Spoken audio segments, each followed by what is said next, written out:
Thank you, Master of Ceremony. I acknowledge the custodians of the Gadigal country. I pay my respects to elders past, present and emerging, and I pay homage to the traditional laws, cultures and country of the First Peoples of Australia. Ministers of State, specifically my own Minister, Honourable William Duma, Governors, Members of Parliament, members of the Diplomatic Corps, international partners, Chairman KCH, Managing Director KCH, fellow heads of SOEs, fellow delegates, media, ladies and gentlemen. I'd also like to acknowledge the presence of the President of the PNG Chamber of Resources and Energy, Mr. Anthony Smear, and your team for putting together this wonderful conference. As the OIC of PNG Ports Limited, I am pleased to deliver a presentation of our company that provides services to the people of Papua New Guinea and the role we play in the resource and energy sector and our plans for development of our port facilities to be ready for the boom.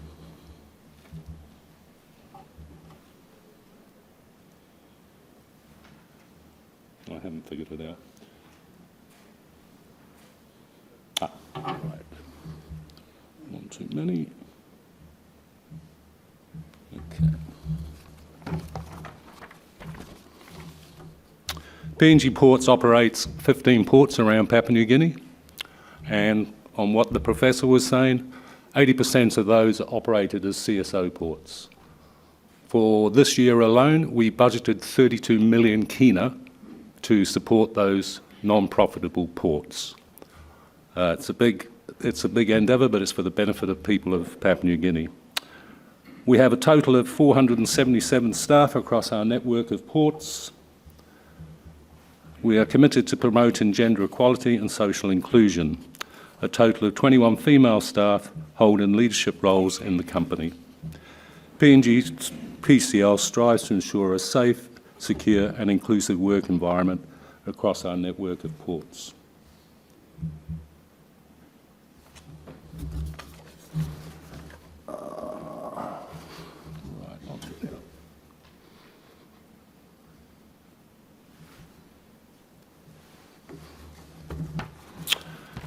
As an SOE, together with other SOEs in the country, PNG PCL is focused on delivering government policy agendas.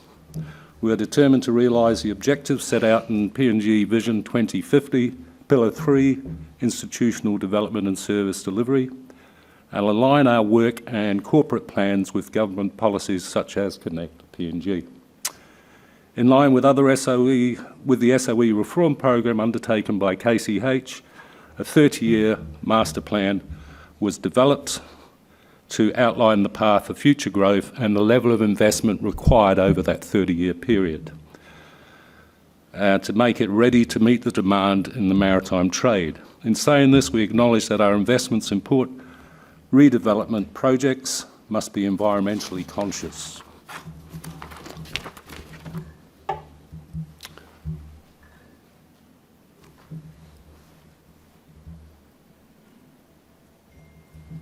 Sometimes it wants to work and sometimes it doesn't.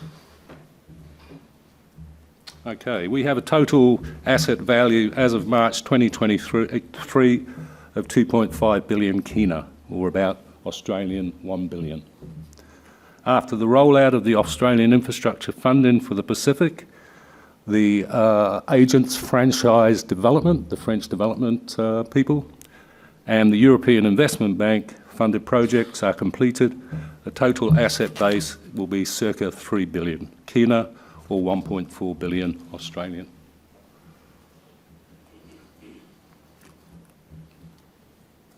Just some statistics for you. We average 4,300 vessel calls per year. We handle 9.9 million tonnes of cargo and just shy of 400,000 TEUs, that's 20-foot containers per year.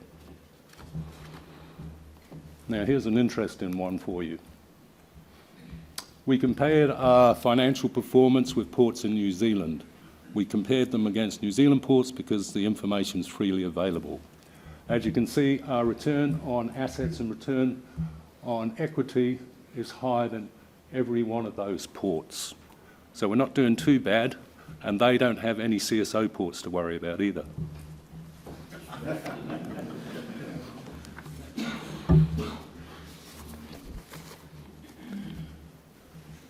A long-standing partnership with Exxon through the provision of safe and efficient marine pilotage. We bring the big tankers in to go to Caution Bay. Line handling and surveillance. Now, the surveillance is to keep people away from the jetty or the terminal up at Caution Bay, which is located 20 k's north of Port Moresby. The Port of Motukia has recently seen a major repair work done to the surface of the international terminal, and like all our ports, underwent a major safety and security upgrade. The Port of Motukia, our pilotage team, is ready to partner and facilitate the upcoming Papua LNG and all related projects in the region. As a company, we strive to be on a par with international standards and best practice, as well as ensuring that we're in tune with current and future demands of services and infrastructure we provide. Investments in state-of-the-art pilot boats, continuous training and upskilling of our staff, and safe and efficient pilotage and surveillance services in the LNG shipment space. In terms of infrastructure, we're embarking on upgrading a number of our port facilities around the country to be fit for purpose and ready to facilitate trade in the resource and energy sector. We have safe and secure, accessible port facilities and equipment, facilities for storage of all types of cargo, including dangerous goods. The ports of Motukia and Lae are a testament to PNG PCL's commitment to providing world-class facilities.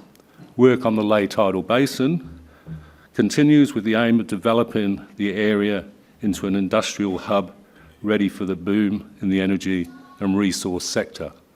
We have some 380 hectares of land at Lae, around the Lae Tidal Basin. So we will develop that over time to meet demand required.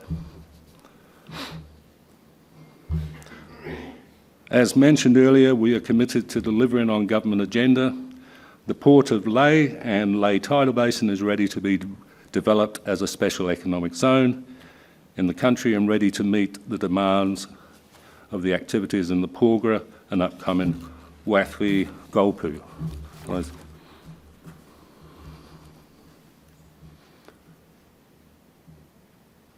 Now, these are the projects we have upcoming at the moment.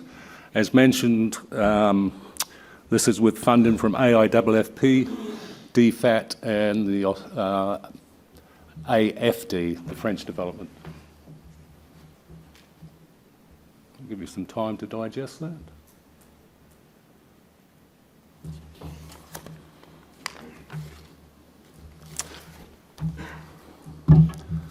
Now, here's the not-so-good news, hurdles and obstacles.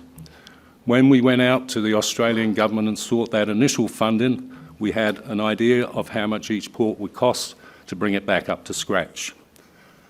We got a bit of a heart failure when the first tenders came in for Kimby, and they were 100% above our last estimates.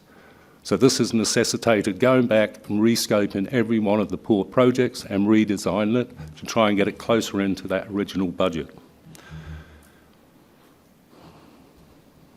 Also, what we're running into is geotechnical investigations are showing that all ports are subject to seismic impact, liquefaction, which requires seismic resilience, is built into the design, driving the cost up again. As a consequence, I've said the scope is being reduced down, but still covering as best we can some of the seismic requirements.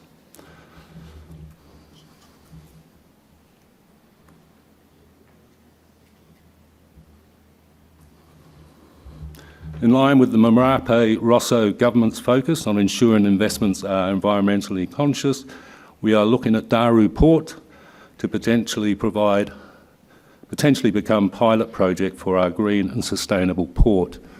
And I specifically acknowledge the presence of Diane Barclay from DFAT in Port Moresby. Now, Daru Port is going to be fully grant funded by the Australian government. And I'll give you another example. 25 million Australian was set aside for that. P95 estimates came back at some 42 million 42 million Australian. So again, we're having to cut back on the scope to try and fit it in. We are mindful of the effects of climate change, with resilience factored into wharf decks, which will lift by half a metre. Additionally, seismic disaster resilience, and with structures built to withstand a 7.0 magnitude earthquake. Installation of solar lights across our network of ports, thanks again to the Australian government. PNG Ports is now in the process of digital transformation to simplify existing processes as we move into the smart and green port space. We continue to promote local content as a form of sustainability in the country, and we need upskilling and capacity building of our staff and local contractors is a priority for us. We anticipate that through this partnership between local and international contractors, we will see the development of skilled personnel in the country. Environmental and social safeguards team working to mitigate undue harm to the people and environment through assessing the potential social risks and impacts, positive or negative, associated with these projects.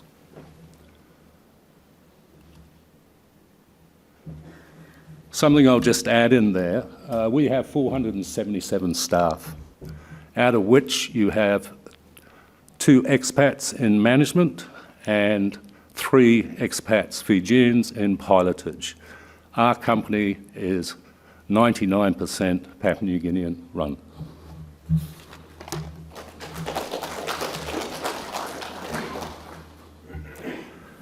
As the gateway for trade, PNG PCL is ready to collaborate with all industries in the economy, from tourism, fisheries, agriculture, and resource and energy sector.